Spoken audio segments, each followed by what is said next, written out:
सवेरे उठते से ही पहला एक लोटा जल शिव को, क्योंकि उसी के माँ जगत जननी हस्तकमल पर जल जाना जरूरी है। शंकर का चढ़ा वो हमें फल प्रदान करे, सुख दे, आनंद का दे।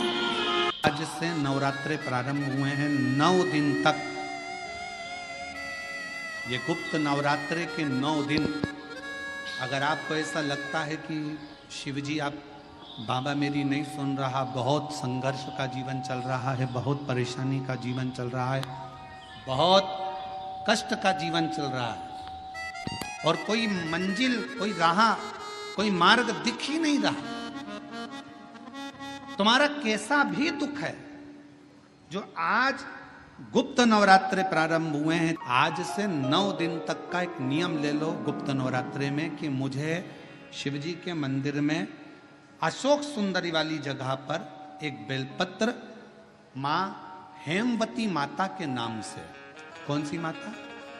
हेमवती, माँ हेमवती के नाम से एक बेलपत्र अशोक सुंदरी वाली जगह पर समर्पित करो। 9 दिन का एक नियम धारण करो और 12वें या 15वें दिन आप देखिए आपका जो दुख है मेरा बाबा उसको काट कर ही रहा है।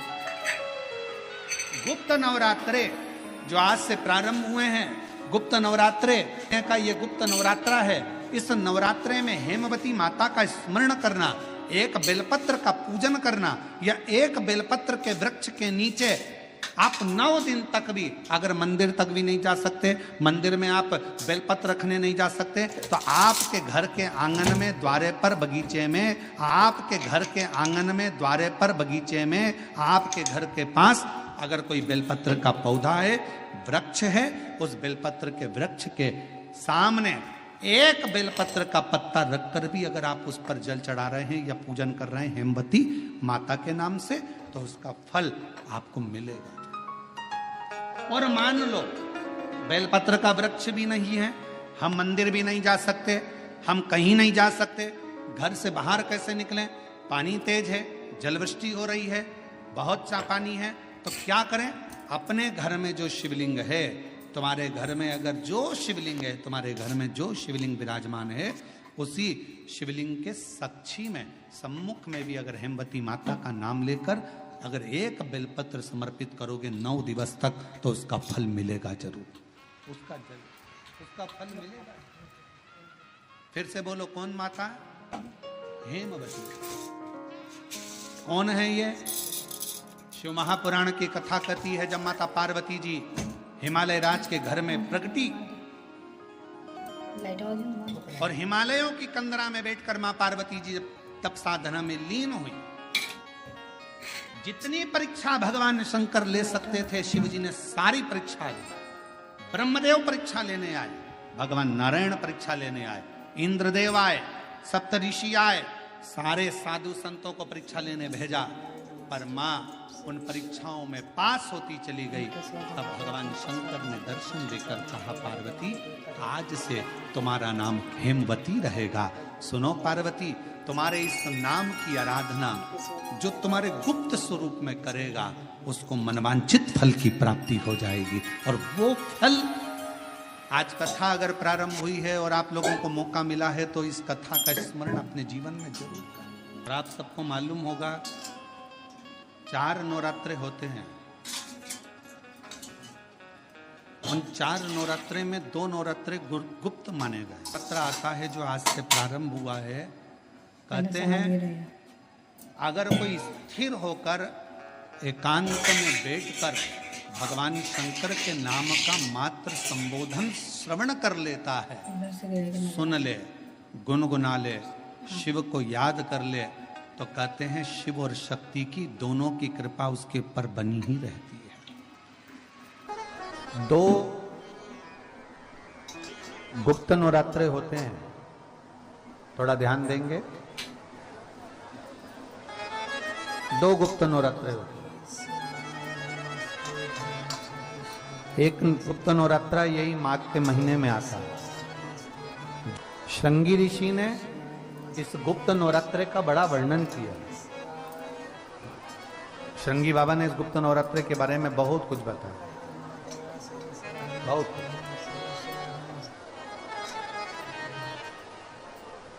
श्रृंगी बाबा गुप्त नवरात्र के लिए कहते हैं कि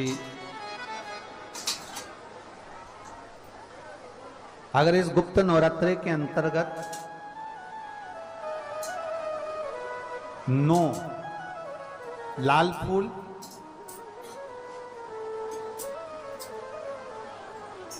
और 5 श्वेत पुष्प, ये दोनों लोग कहते हैं गुप्त नवरात्र में हम देवी की आराधना करें, गुप्त नवरात्र में हम भगवान की आराधना करें, पर शिव महापुराण की कथा कर रही है, भगवान शंकर का चरित्र कथा है। अगर आपने देवी भागवत का स्मरण किया हो या भगवान शिव की एक पवित्र आनंदमय कथा स्कंद पुराण के काशी खंड में अगर सुनी हो या उसमें भी नहीं पढ़ पाए हो तो शृंगी ऋषि के चरित्र में आता है। शृंगी बाबा ने वर्णन किया है कि किसी भी स्थान पर, किसी भी स्थान पर यदि हमारे घर में 2 शिवलिंग है नहीं है तो किसी अपने घर के गमले में बगीचे में 2 पार्थिव लिंग का निर्माण करें। 2 पार्थिव लिंग, उसमें एक शिवजी का स्मरण करें और एक में माता पार्वती जी का स्मरण। देवादिदेव महादेव के 2 स्वरूप, 2 लिंग प्रकट कर कर एक पर 9 पुष्प लाल और एक पर श्वेत पुष्प 5 समर्पित करें, बाबा की आराधना करें, घी का दीप लगाएं, पूजन करें और बाद में उन शिवलिंग को, उन पुष्पों को विसर्जन करें। किसी भी नदी में, तालाब में, बावड़ी में, अगर वहां नहीं विसर्जन कर सकते हैं तो किसी वृक्ष के नीचे उनका विसर्जन कर दें। पर ये नवरात्र, ये जो गुप्त नवरात्र हैं, इस माघ महीने में जो गुप्त नवरात्र आती है इसी के अंतर्गत इसका पूजन है। एक बार हमने पहले वर्णन किया था, जिसके यहाँ संतान नहीं होती उसके लिए भी पहले माघ महीने में जो गुप्त नवरात्र आते हैं उसका स्मरण कराया था। कैलाशी अविनाशी है, शिव तत्व का है। आप जिस भाव से आप भगवान को रिझाते हो, भगवान उस भाव से अपने भक्तों के करीब पहुंचता है। यमुना जी ने पार्थिव शिवलिंग का निर्माण किया। केवल चाहे गुप्त नवरात्रे हो चाहे सर्व नवरात्रे हो, केवल देवी की आराधना कर रहे हैं और सोचें कि हम माता जी की आराधना कर रहे हैं और माता जी हम पर प्रसन्न हो। शिव महापुराण की कथा कहती है, कोई सी भी नवरात्रे में अगर आप शंकर भगवान की आराधना के साथ देवी की आराधना करेंगे तो शिव महापुराण की कथा कहती है महादेव शिव और शक्ति दोनों ही कृपा जरूर करते हैं। ये निश्चित है, निश्चित है।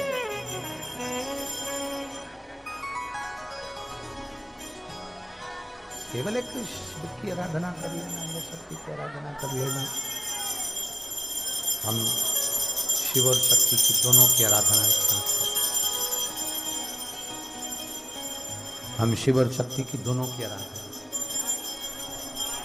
दोनों की आराधना।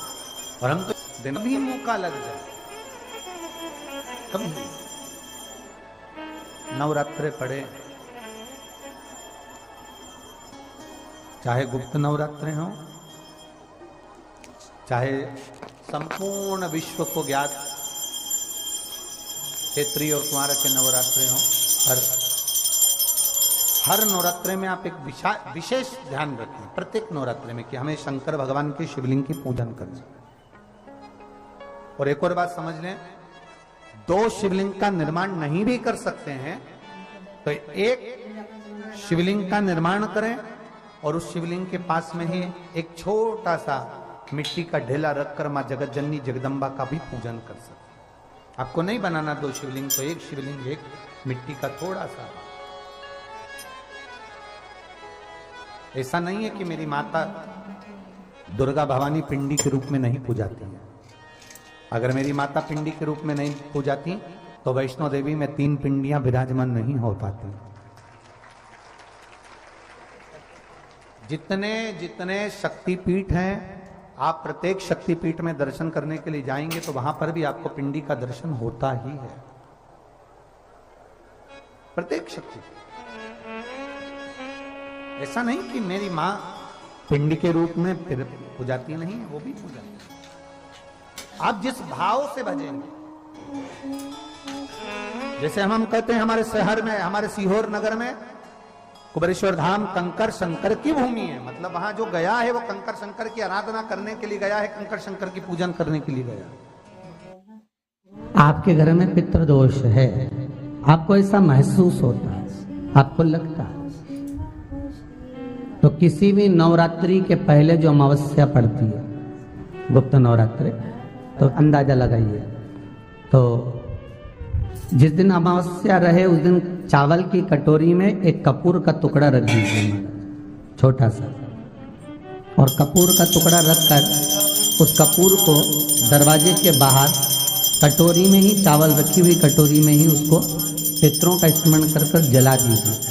और जलाने के बाद उस चावल को कहीं भी किसी भी वृक्ष की छांव में पक्षियों के लिए डाल दीजिए। शिव महापुराण की कथा कहती है, अगर मान लो पितृ आपको कष्ट दे रहे हैं, पितृ आपको तकलीफ दे रहे हैं, कोई काम नहीं होने दे रहे हैं, या कहीं आपको ऐसा लगता है कि पितरों का दोष है, तो वो पितृ दोष देवी, अब ये जो आप करेंगे, ये कब कर रहे हैं? अमावस्या के दिन आप उसको रख रहे हैं। अमावस्या के दिन उसको रखकर रात भर आपने रखा कपूर के साथ में, सुबह एकम पड़ गई, नवरात्रि लग गई, उसी दिन उसको जलाकर आपने पटक दिया। अर्थात उससे देवी और पितृ इन दोनों का आशीर्वाद जो प्राप्त होता है, तो घर में से पितृदोष समाप्त होकर लक्ष्मी की वृद्धि प्रारंभ हो जाती है, कार्य में सिद्धता आ जाती है। मान लो अगर पितृदोष है तो करो, नहीं है बड़े अलमस्ती से रहो। तो जिस व्यक्ति का कोई कार्य सिद्ध नहीं हो रहा है, कोई कार्य अटक गया है, मिलन नहीं हो रहा है, कोई अदालत तक में बात पहुंच गई है और मालूम पड़े संबंध टूटने वाला है, लग रहा है कि ये ससुराल वाले नहीं रख रहा है, या लग रहा है कि ये संबंध हमारा खराब होने वाला है, उस व्यक्ति को ये व्रत 9 दिन के धारण कर लेना चाहिए, जो माता जानकी जी ने वाल्मीकि बाबा से पूछ कर करा था, जो माता सीता जी ने वाल्मीकि बाबा से पूछ कर करा था।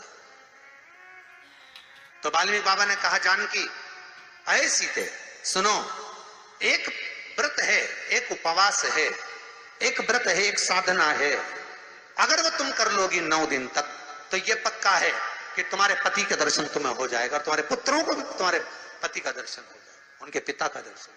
ठीक है, क्या उपाय? कहा शिव मंदिर में जाइए,